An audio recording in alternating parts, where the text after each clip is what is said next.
All right, friends, you got funded. I love it. But now what? Well, today I'm talking about what happens next. Right after you fund that home here in the Des Moines area.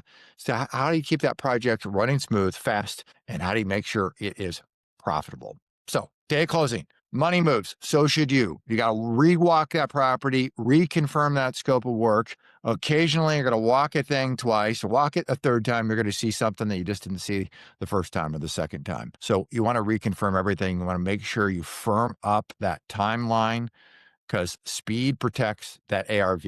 And that is critical. They say you make your money when you buy. I believe that to be true, but you got to execute on the project and you got to deliver that thing because the values change.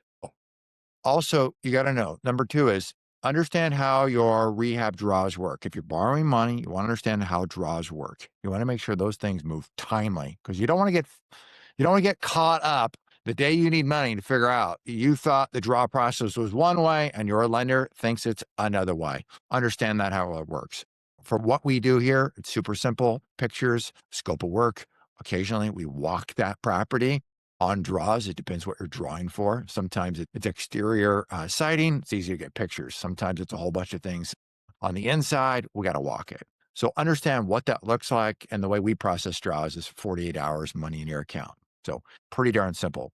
You want to make sure you keep those subs paid. They got to keep moving. Number three, managing the timelines, weekly check-ins. You want to do a weekly progress report at a minimum with yourself. What did I project and where are we actually at? And some of that is, what did the contractor, what did we agree to? What was the expectation that was set? And are they living up to it? You want to make sure you can make timely decisions. You want to also avoid contractor creep.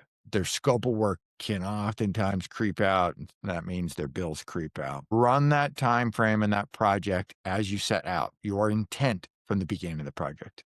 Number four is when you're halfway through that thing, have a reality check. Where are we at?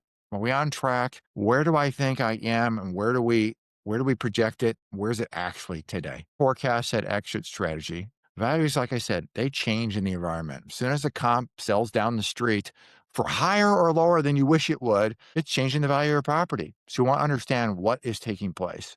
Keep your plan flexible to a degree.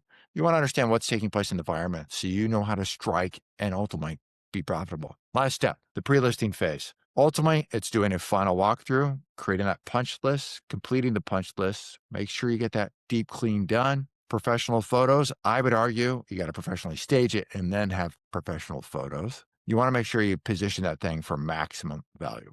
Getting funded just to start execution, that's ultimately where the real win is. So if you're ready for the next project, you want to get instantly pre-approved, I dropped a link below.